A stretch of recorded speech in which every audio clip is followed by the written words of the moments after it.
Avant de partir sur les textes et de vous présenter un petit peu les sujets qui sont abordés, je vais laisser un peu nos deux invités de se présenter, nous raconter aussi un peu ce qui a été à l'origine de cette création. Pour Makis, c'est un premier roman et pour Christos, ce n'est pas le cas. Donc peut-être présenter vos parcours et nous expliquer ce qui a lancé ce désir d'écriture et comment est-ce qu'on arrive à janvier 2024 à ces 2 livres. Moi, je m'appelle Makis Malafékas, je suis grec. Et ça, c'est en effet mon premier roman. C'est la forme d'un roman policier, mais en réalité, c'est ce qu'on appelle un roman social qui kidnappe un petit peu tous les clichés du noir pour pouvoir dire des choses sur la Grèce très contemporaine. En l'occurrence, la Grèce des années 2017-2018. Et un événement très étrange qui s'est passé à ce moment-là en Grèce. En dehors de tout ce qu'on connaît, la crise, le désastre social, tout ça, la déchéance, il y a eu aussi une très grande manifestation d'art contemporain qui est venue d'Allemagne, de Kassel, ça s'appelle la Documenta, et c'était la 14e édition de la Documenta. C'est censé être la plus grande manifestation d'art contemporain du monde, plus importante que la Biennale de Venise, etc. Et ils ont choisi, justement parce que la Grèce était un terrain intéressant aux yeux des gens qui réfléchissent l'époque, de débarquer à Athènes pour raconter tout ça à travers le langage et l'historiographie de l'art contemporain. Et bien sûr, ça a créé des situations complètement contradictoires et même ridicules, parce que le paysage grec à ce moment-là, et d'une certaine façon toujours, est un paysage catastrophé. Donc vous aviez tout le gratin du bling-bling de l'art contemporain et en même temps la fresque du désastre grec.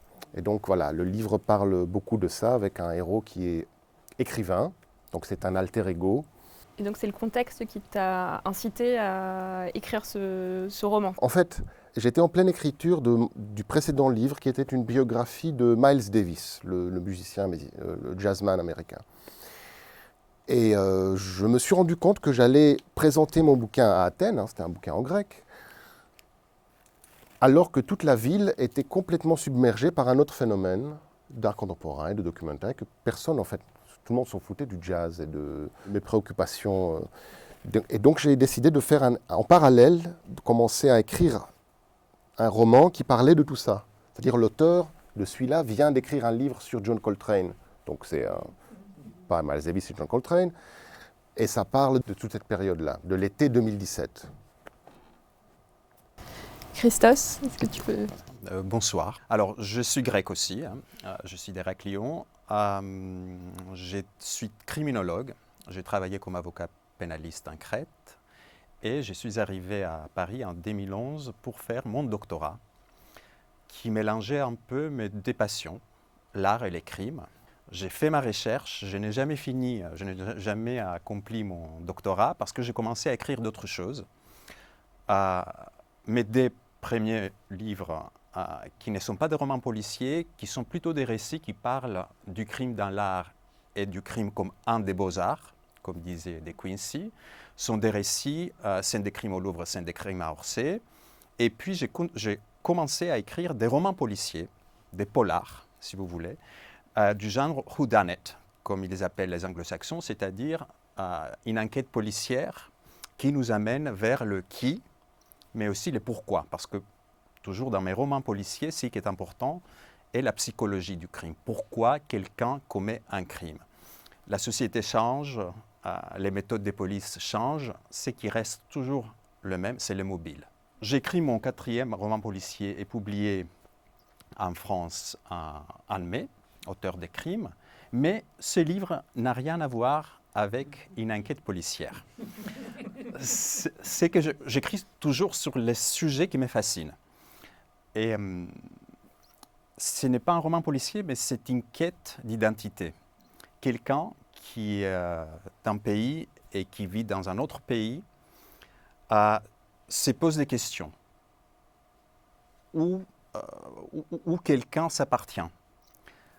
Est-ce que je suis un Grec qui vit en France, à Paris? Est-ce que je suis quelqu'un... En Grèce, il me considère comme un Français, un Parisien. En France, je suis toujours un étranger, je suis toujours le grec. Et c'était alors la question que je voulais un peu poser à moi-même et trouver la réponse. Et la réponse, je voulais la trouver avec une enquête, mais qui n'est pas une enquête policière. Si vous avez lu mes romans policiers, il y a un capitaine de la police grecque qui a commencé à 35 ans. Il était un peu mon alter ego aussi et qui a, entre autres, aime beaucoup la littérature policière et l'opéra. Et plus particulièrement, il adore Maria Callas, qui est aussi mon cas. En lisant alors des biographies, il y a quelques années, je trouvais un texte, un livre qui s'appelle The Greek Fire, le feu grec, d'un écrivain gréco-américain, Nicolas Gage Kazogiannis, qui a révélé en 2000 que Maria Callas et Onassis ont eu un enfant qui est né et qui est mort, qui est né prématuré et qui est mort quelques heures après. Et dans ce livre, il y a eu une photo de ce bébé et le certificat de naissance et de sa mort.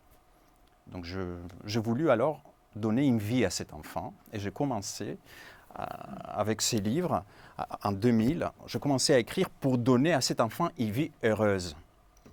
Mais quand on écrit des personnages qui ne sont pas heureux, quand on s'occupe d'un milieu qui, malgré tout, malgré les talents, malgré l'argent, ne sont pas heureux, la vie de cet enfant ne pouvait pas être heureuse.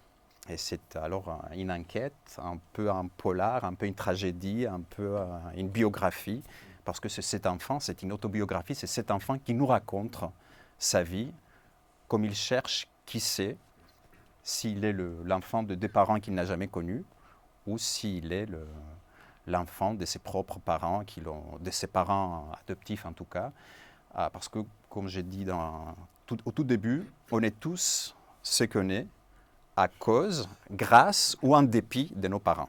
Voilà.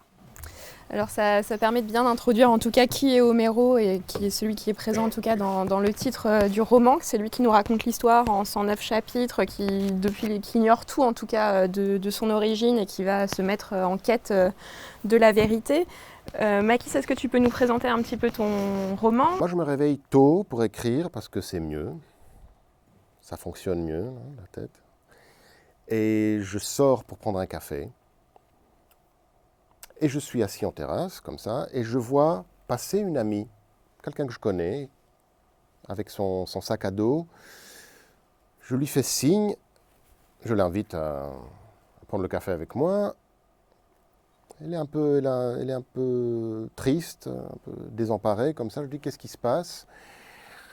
Je rentre d'Hydra. Alors Hydra, c'est une île grecque qui n'est pas loin d'Athènes. C'est très chic. C'est une île, c'est un petit peu l'atmosphère Riviera grecque, cosmopolite. Donc il y a eu une fête. J'étais à une fête la veille. Et il y avait plein de gens de l'art contemporain. Il y avait la moitié des gens de la documenta, c'est-à-dire les commissaires, tout ça, des artistes, des écrivains du milieu. Et on a fait un jeu avec des amis, un pari stupide, et j'ai volé un tableau. J'étais ivre, j'ai volé le tableau, je l'ai sur moi, tu veux le voir? Tout ça, c'est la réalité, hein, c'est pas le roman. C'est le roman aussi, mais... Je dis, mais bah, t'as qu'à le rendre. Il dit non, parce que j'ai appelé le mec une belle baraque comme ça, une villa.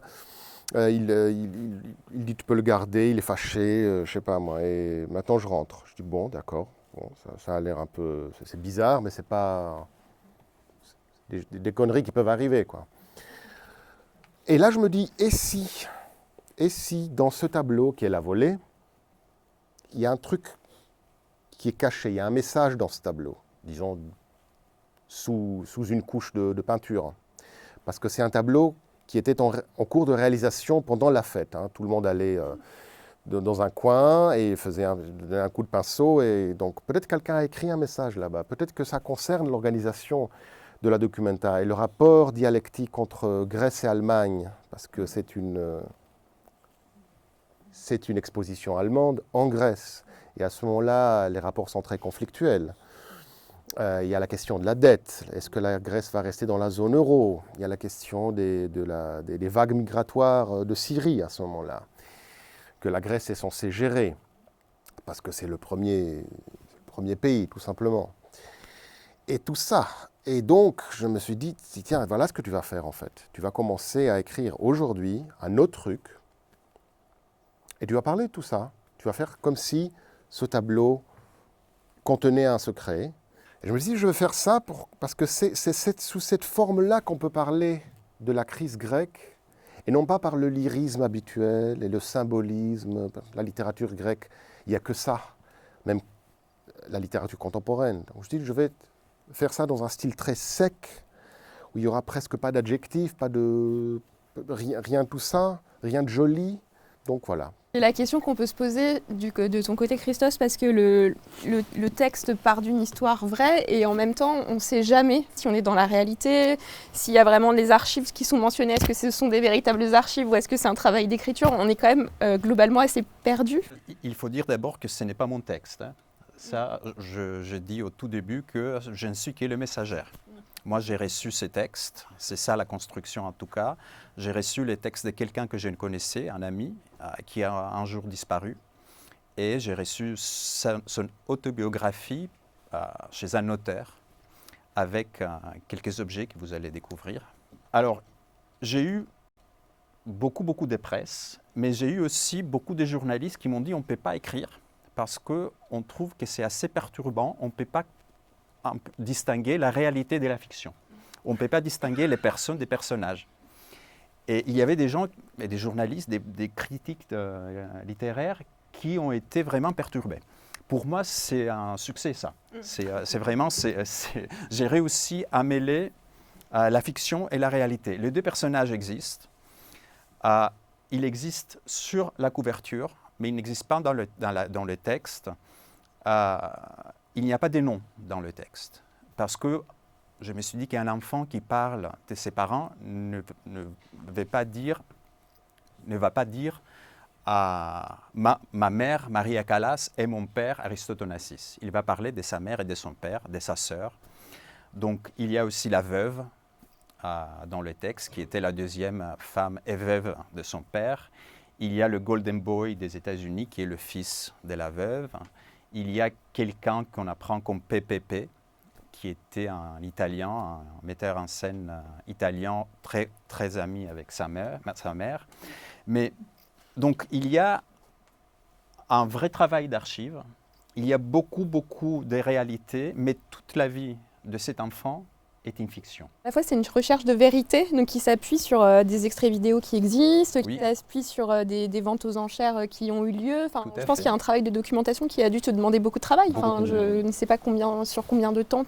Alors, je suis un très grand fan de Maria Callas, donc depuis mon enfance, j'ai lisé des biographies, des choses pareilles, mais c'est vrai que ça m'a pris 2 ans de recherche. Heureusement, il y a beaucoup de matériel aujourd'hui. Il y a des documentaires, des séries, des films, des livres, et parfois très bien faits, parfois ridicules. Et ça m'a permis d'avoir une icône, d'avoir une image, et de créer cette icône de la mère parfaite que Maria Callas aurait été pour cet enfant qui cherche la mère idéale. Est-ce que ça a été évident de l'écrire aussi toute de cette manière de témoignage à la première personne? Est-ce que parce que c'est pas le cas dans tes autres romans? Enfin là, c'était une approche complètement différente. Je vais vous dire quelque chose qui est très cliché, mais qui est très vrai. J'étais habité par ces personnages quand j'écrivais, et c'est pour ça que même aujourd'hui, quand je lis ou quand j'écoute quelqu'un lire les lignes que cet enfant a écrites, je suis ému. Donc même si c'est moi qui l'ai écrit, chaque fois que je le relis, ça me touche, parce que c'est vraiment comme si j'étais juste le médium et c'est cet enfant qui parlait. Et c'est pour ça que ça m'a pris beaucoup de mois, après la fin de ce livre, de retrouver un peu mon équilibre psychique. Je ne suis pas très équilibré en tout cas, mais même aujourd'hui, mais un peu une illusion d'équilibre.